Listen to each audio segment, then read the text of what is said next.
Hi, welcome to my doll customizing journey. My name is Josephine and these are my creatures.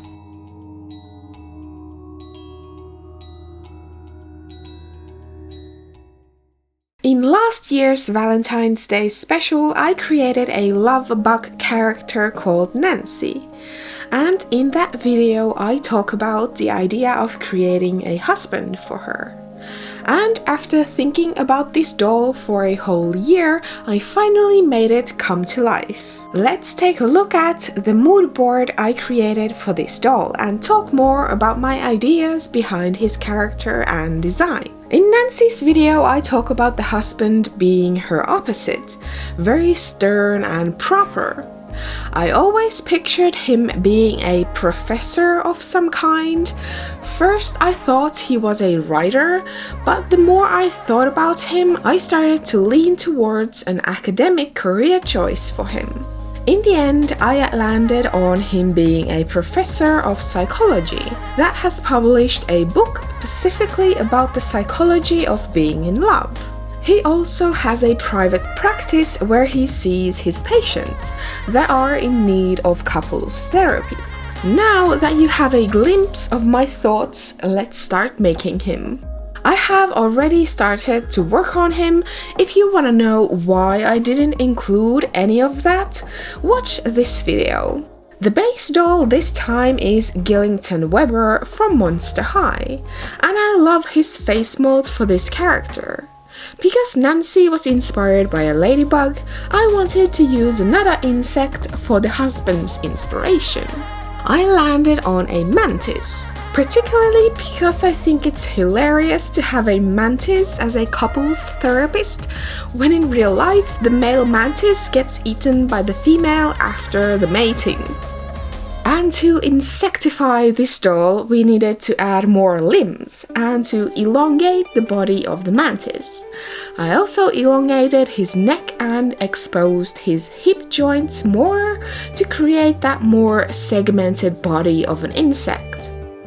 Does anyone else remember the Pixar movie called Bug's Life? I watched it when I was a kid and remember that there was a mantis character in it. I used him as inspiration when creating this new body. To create the segmented look on the torso, I rolled out a snake of clay and then blended in only the other side. The base of the torso is made out of wire and air dry clay to make it light enough so that the doll would not fall backwards.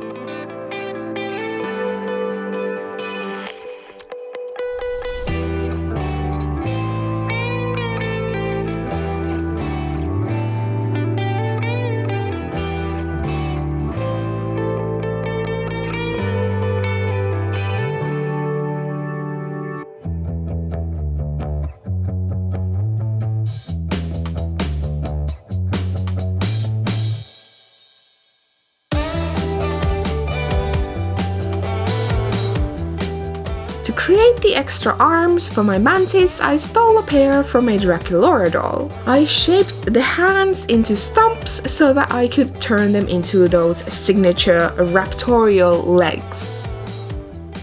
I use wire to make my modifications sturdy and to give the magic sculpt something to hold on to.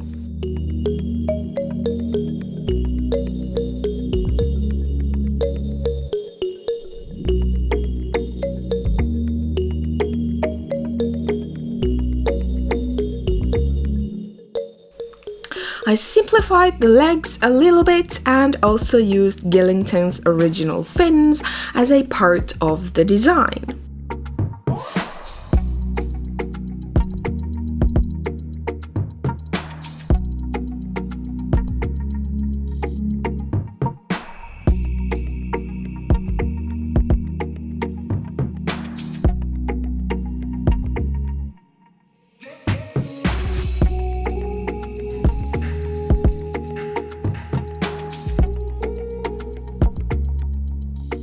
After everything is cured, I sand the surface to make it ready for painting.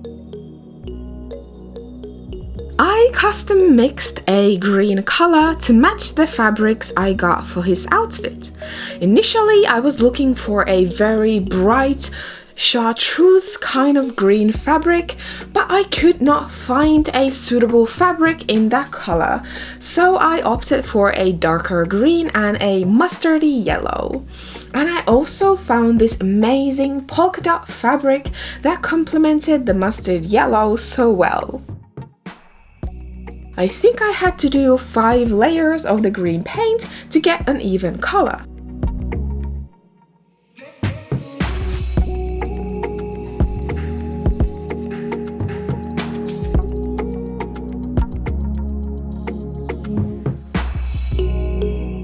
I also mixed a slightly darker and slightly lighter green paint to add shadows and highlights.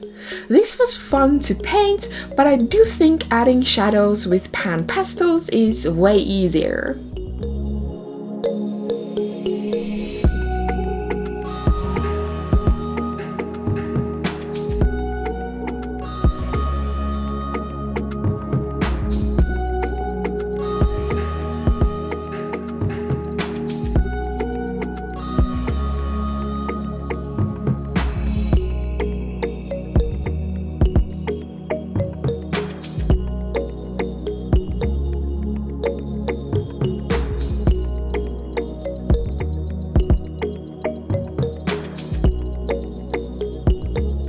I purchased new color shifting metallic paints, and I thought this was the perfect doll to try them out.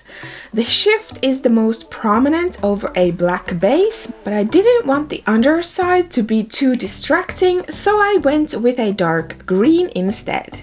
These paints were super fun, so I will link them down below for you guys if you want to check them out. They are a little finicky to use. You have to shake the bottle well, be very quick applying them because they dry super fast, and most of all, do many really thin coats. I think the best effect would be with an airbrush, but I don't mind a little bit of unevenness. I used a gloss varnish to protect my work. This varnish is from the same place as the color shifting paints. I'm using it for the first time and I do like it for the body. He is very shiny now, so to make him a matte again, I use my MSC flat sealant. Always wear a respirator and spray in a well ventilated area. I always spray mine outside. Most of the different mantis species do have wings, and I decided to give my doll wings too, so that he would match with Nancy. I made a pattern out of paper and then traced and cut out the pieces. I had this clear vinyl left over from a wallpaper sample book.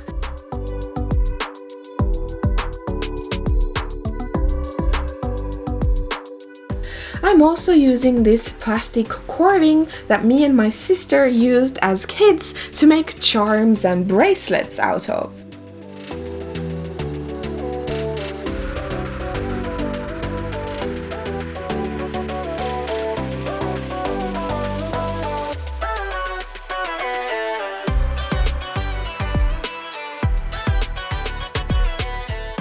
I'm using super glue to keep the different parts of the wings together. I don't like super glue because it's messy and hard to use, but nothing else can hold together 2 pieces of plastic. I'm detailing the wings with a pattern. A simple black pen is enough to draw in the lines.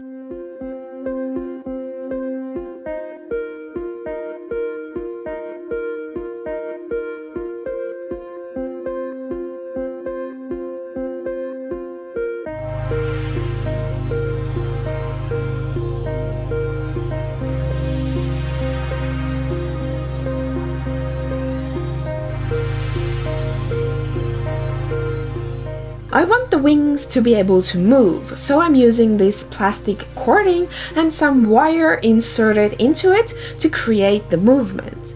The wings weigh next to nothing, so the connection can be very simple and lightweight. This is kind of a 2.0 version of Nancy's wings, and it works way better.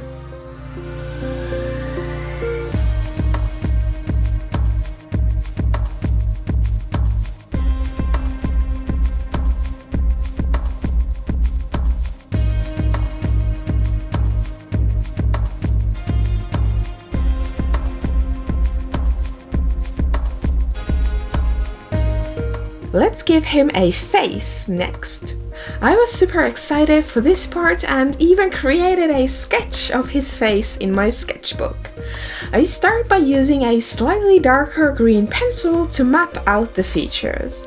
I very rarely draw outside the molding of the doll's face. I just find that it doesn't look as good from all angles, and I like the guide that the molding gives me.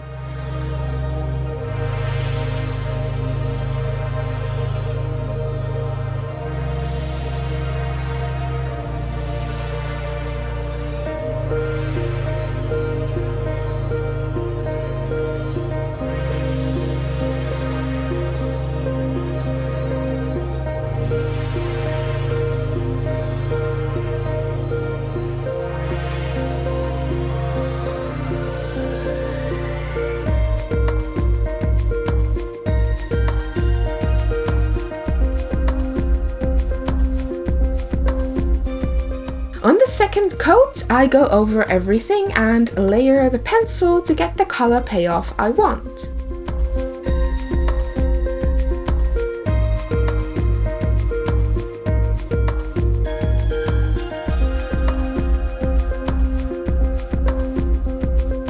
I gave him lots of tiny wrinkles around his eyes because he is older than Nancy and it was fun drawing them. I change his eye color from green to brown because I'm getting a little bit of Spanish flair from his tiny wispy mustache.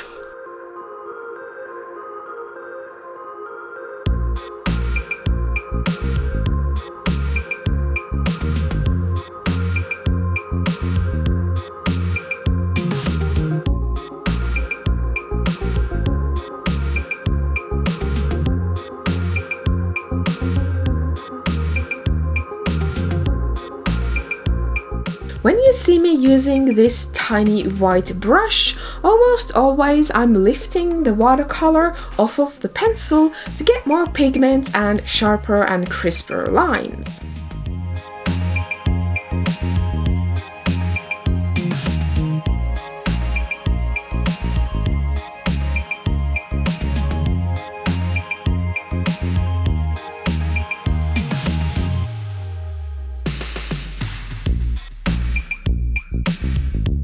The third coat is for more details.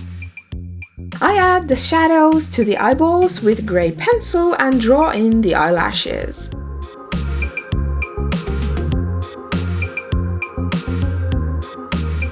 The catch lights are also done with my favorite tiny brush and white watercolor.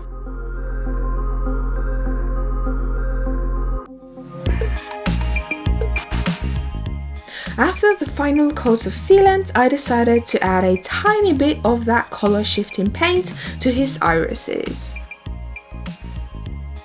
Then I used the new gloss varnish on his eyes and lips. And I learned that you can't layer this varnish because it becomes sticky if you do. And it's not super glossy with only one coat, like my Tamiya gloss glaze, so I'm gonna stick with that in the future. To prevent paint scratches, I'm gluing in a piece of fabric in the joint of my new pair of arms.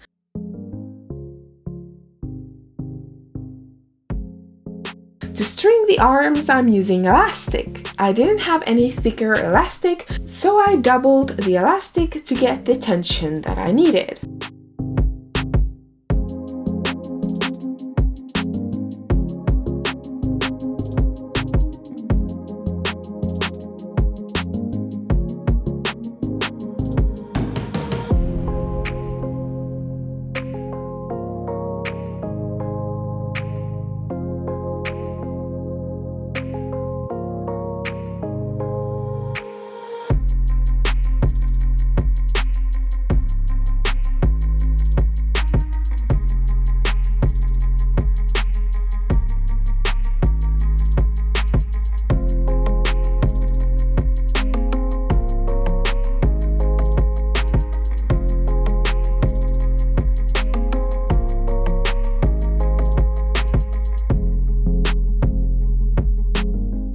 I wanted to give him a shirt, vest and pants.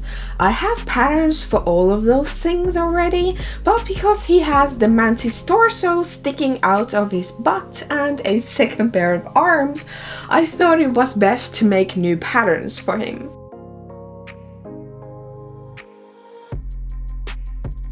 I use paper to finalize my designs before I move on to cutting them out of my fabrics.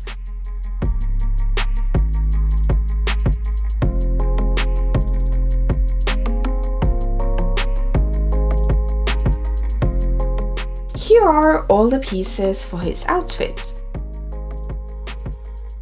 Next, I had a brilliant idea to use my sewing machine to add a zigzag stitch to prevent the pieces from fraying. I wish I would have been more patient and used glue instead, because the fabric kind of bunched up at certain areas. I used my sewing machine on Lumi's coat and I really liked it for that. So I thought I could use it for his entire outfit as well. But Lumi's coat was way bigger than any of these pieces, so it was easier to sew it with a machine.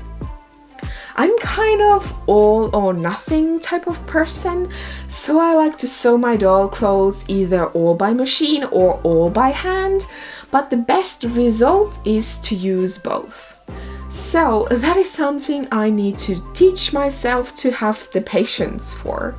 I do like the clothes, but some of the seams are not as neat as I would like them to be. And I wish I would have taken the time to hand sew more of them, instead of just brute forcing it with the machine. But I did redeem myself a bit by hand sewing in the buttonholes and beads to close the garments. Let's work on his hair next. In the beginning I thought about giving him green hair, but changed my mind to dark brown because of the Spanish flair on his face up, and it worked better with his color scheme.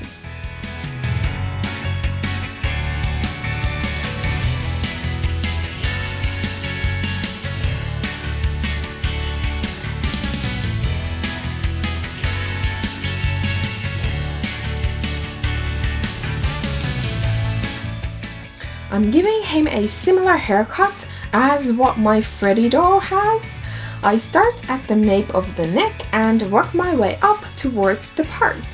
To keep the hairline at the forehead looking neat, I glue down a weft pointing outwards so that I can flip it to cover the rest of the wefts.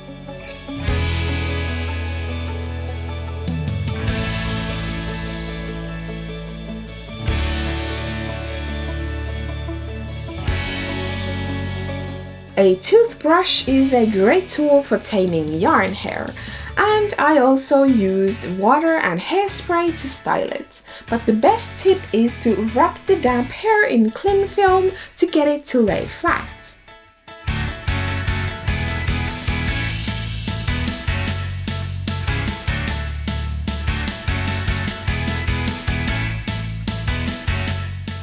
I give him antennas to match with Nancy.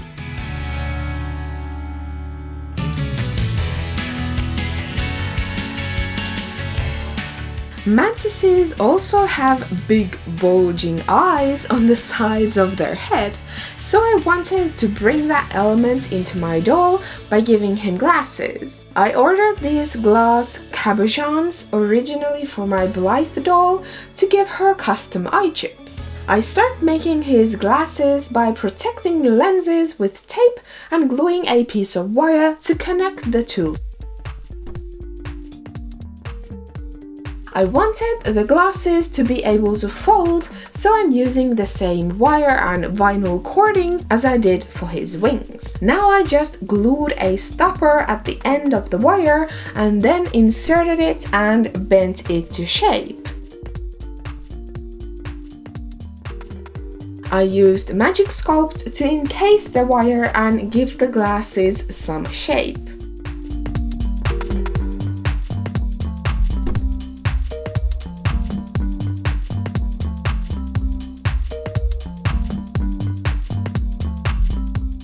Now they only did a small paint job. I mixed a very dark brown color to further tie in with his color palette.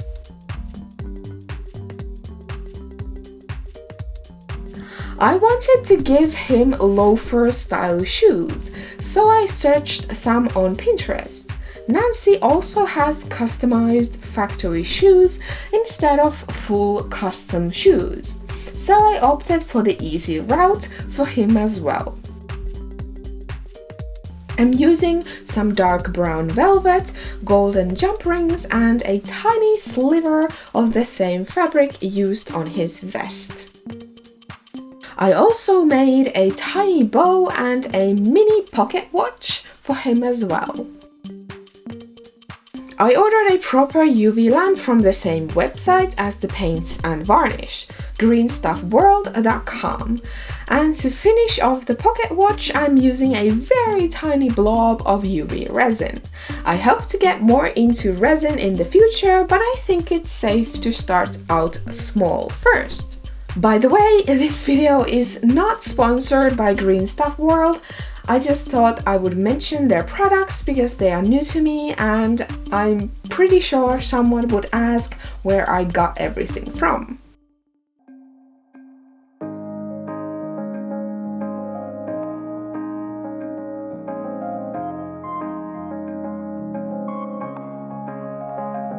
They make a lovely couple with Nancy and I had so much fun posing them for the photos.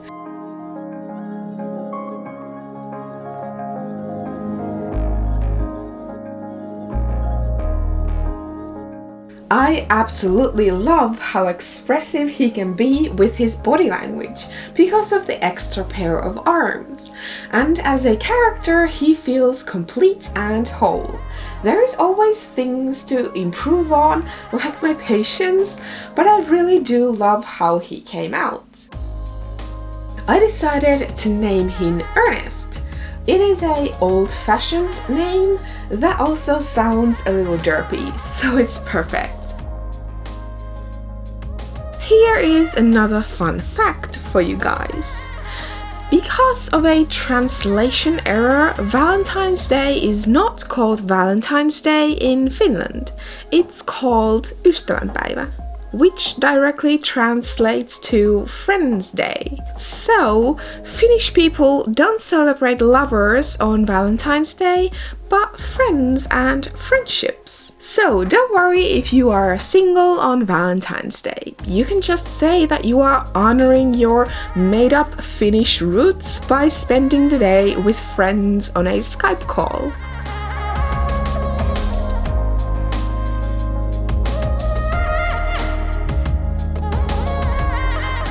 Thank you guys so much for watching. Subscribe if you haven't yet done that, like this video and leave a comment. I would love to know what you think about Ernest. Until next time, bye!